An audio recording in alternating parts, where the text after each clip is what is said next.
नमस्कार मित्रों, मैं SRF प्रशांत एक बार फिर से आपका अभिनंदन करता हूँ। आज की कहानी मेरी छठी कहानी है। पिछली 5 कहानियों को आपका काफ़ी प्यार और आशीर्वाद मिला। आपके प्रोत्साहन और जुड़ाव का मैं आभार व्यक्त करता हूँ। आज की कहानी थोड़ी सी डिफरेंट है। आइए उसको शुरू करते हैं। तारीख जानने के लिए मैंने अपनी कलाई को घुमाया। कलाई पर बंधी हुई घड़ी का मुझसे काफ़ी पुराना संबंध था। ये घड़ी मुझे मेरे नाना जी ने गिफ्ट की थी। खैर, तारीख तो सही थी, लेकिन नियत समय से 25 मिनट ऊपर हो चुके थे। एक रेस्टोरेंट में बैठा बैठा मैं अपने क्लाइंट का वेट कर रहा था। इसको टाइम की बिल्कुल वैल्यू नहीं थी और ऐसे व्यक्ति के साथ कैसे काम किया जाए, मैं यही सोच रहा था। लेकिन जिसने उसको रिफर किया था वो मेरे बहुत क्लोज था। रेस्टोरेंट में बैठे बैठे मैं 3 गिलास पानी और 1 गिलास लस्सी पी चुका था। इंतजार करते करते मैंने महसूस किया कि 2 परछाइयां तेजी से मेरे बगल से निकल गईं। एक हैंडसम सा लड़का और उसके साथ एक चार्मिंग सी लड़की। निकलते वक्त उनके परफ्यूम की खुशबू ने भी मेरा ध्यान आकर्षित किया। वो लोग आकर मेरे पीछे की टेबल पर बैठ गए। लड़का थोड़ा सा एग्रेसिव था और लड़की का चेहरा मासूमियत से भरा हुआ था, लेकिन उसके चेहरे को मायूसी के बादलों ने ढका हुआ था। मामला कुछ गर्म था। आप तो जानते ही हैं कि दूसरों की बातों को सुनने और गॉसिप करने की आदत कितनी ज़्यादा गलत है, लेकिन स्पेशली अगर आप किसी का वेट कर रहे हो तो जाने अनजाने ये पाप आपसे हो ही जाता है। इसका फ़ायदा ये है कि इससे आपका टाइम बहुत तेज़ी से कटता है। तो मैंने भी अपनी छठी इंद्री ऑटो एनालाइजर के साथ ऑन कर दी। मेरे सामने के खंबे पर लगे शीशे पर मैं उनकी एक्टिविटीज़ को देख सकता था। लड़की के चेहरे पे एक ज़बरदस्ती की सख्ती नज़र आ रही थी। मायूसी से तो वो दबी हुई थी ही। लड़का थोड़ा गुस्से में नजर आ रहा था। फिर भी उसने लड़की के बैठने के लिए पहले कुर्सी को पीछे किया। उसको बैठाने के बाद उसने अपना लैपटॉप बैग तेजी से रखा, जेब से फोन निकाला और उसे आवाज के साथ मेज पर रखा। उसके बाद वो भी बैठ गया। बैठते ही उसने वेटर को इशारा किया। वेटर ने आकर उनको मेनू कार्ड पकड़ाया। पहली बार आए हैं तुम्हारे रेस्टोरेंट में, क्या मिलता है अच्छा? जो जल्दी से बन जाए वो बताओ। उसकी एग्रेसिवनेस उसकी पर्सनालिटी को मैच नहीं कर रही थी। 2 cold drink, 1 masala dosa, chilli paneer with gravy और स्टीम राइस। जितनी जल्दी हो सके उतनी। 2 क्यों मंगा रहे हो कोल्ड ड्रिंक? लड़की ने कहा। नोट कर लिया तुमने? जल्दी से करो। सर, कोल्ड ड्रिंक 1 या 2? क्या नोट क्या किया तुमने? सर 2। तो फिर क्यों पूछ रहे हो? भगवान, लड़का कुछ ज्यादा ही गुस्से में था। मेरे मन में उसके गुस्से के कारण को जानने के लिए जिज्ञासा बढ़ती जा रही थी। लड़के ने खुद को थोड़ा सा नॉर्मल किया, लड़की की तरफ देखा और बोला, हाँ जी, ऐसा क्या हो गया है कि घर से लौटने के बाद आप हमें पहचान ही नहीं रही हैं? लड़की चुप रही। क्या बात है? किसने क्या समझा दिया तुमको? जब गई थी तब तो बिल्कुल ठीक थी। बोलिए। आए नहीं, बोलें। आ तो आप चुकी ही हैं। आने के बाद से आपका दिमाग खराब है। कल तक जिसके साथ जीवन बिताने की बातें हो रही थी, आज आप उसे पहचान ही नहीं रही हैं। क्या हो गया भैया? क्या खता हो गई? रात को जब बात हुई थी तब तो बिल्कुल नॉर्मल थी, अचानक से ब्रेकअप। क्या हो गया? नहीं, कुछ नहीं हुआ। तो मेरा दिमाग क्यों खराब है? बस में आते में कुछ हुआ है? घर में सब ठीक ठाक?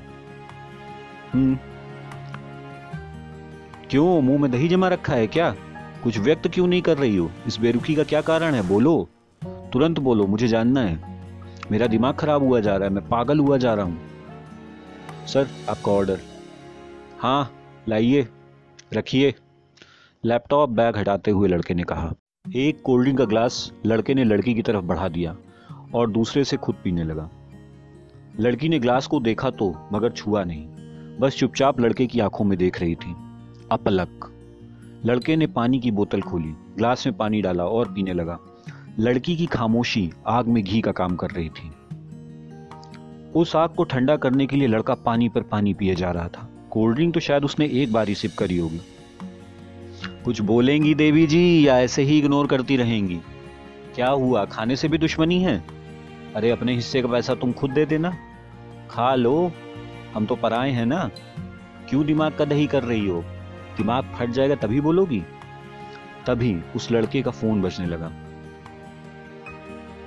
हाँ बोलो। आ नहीं पाएंगे, कह दो बॉस से। हाँ कह दो, छोड़ दी नौकरी उन्होंने। देखो अभी मेरा दिमाग खराब है, बाद में बात करना, रखो।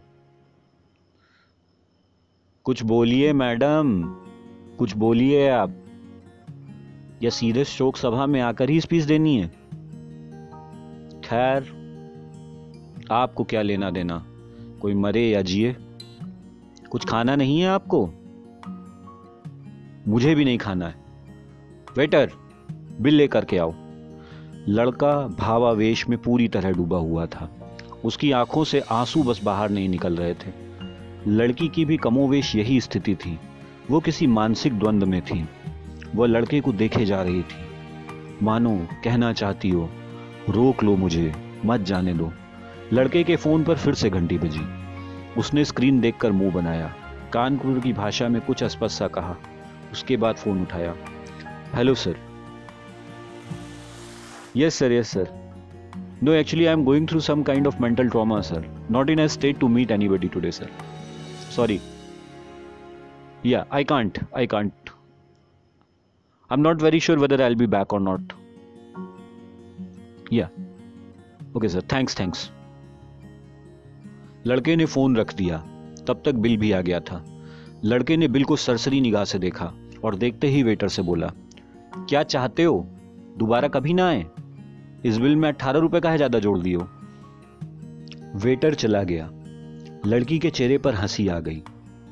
वो बोली, आपका तो दिमाग खराब हो गया था, आप तो मेंटल ट्रॉमा में थे।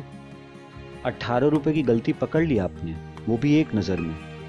इतना ही दिमाग खराब था। हाँ तो क्या चाहती हो? पूरी तरीके से पागल हो जाएं, डिप्रेशन में चले जाएं, जान दे दें? लड़का आगे कुछ बोलता, उसके पहले ही लड़की ने डोसे का एक कौर उसके मुंह में डाल दिया। लड़का भी शांति से बैठ गया। वेटर उनके पास आया तो, पर पहुंचा नहीं, वह लौट गया।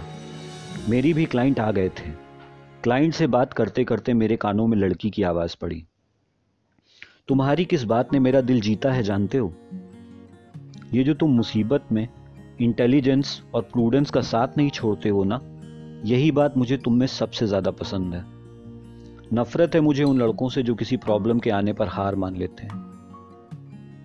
क्लाइंट से बात करते हुए मैं देख रहा था कि थोड़ी देर पहले जो कपल ब्रेकअप की वर्ड्स पे बैठा था, अब हंसी खुशी हाथों में हाथ डाल के वापस जा रहा था। ये बात बिल्कुल सही है कि जब किसी का ब्रेकअप होता है तो बहुत दर्द होता है। ये वेदना ऐसी होती है जो उस समय बहुत असहनीय प्रतीत होती है। लेकिन यह भी सच है कि वक्त एक ऐसा मरहम है, वह धीरे धीरे उस दर्द को कम कर देता है और उन घावों को भी भर देता है। अगर आप भी इस दरिया में कूदें तो दिल का एक कोना मजबूत जरूर रखें।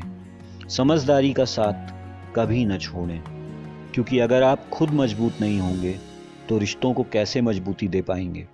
मुसीबत के वक्त तो सभी परेशान हो जाते हैं, मगर असली हीरो वो है जो परेशानी में भी संभला रहे और संभालने रखने की काबिलियत रखे। और ये बात आपको एसआरएफ प्रशांत नहीं कह रहा है, वो नीली आंखों वाली चार्मिंग सी लड़की कह रही है। मानेंगे ना? कमेंट करके बताइएगा। धन्यवाद।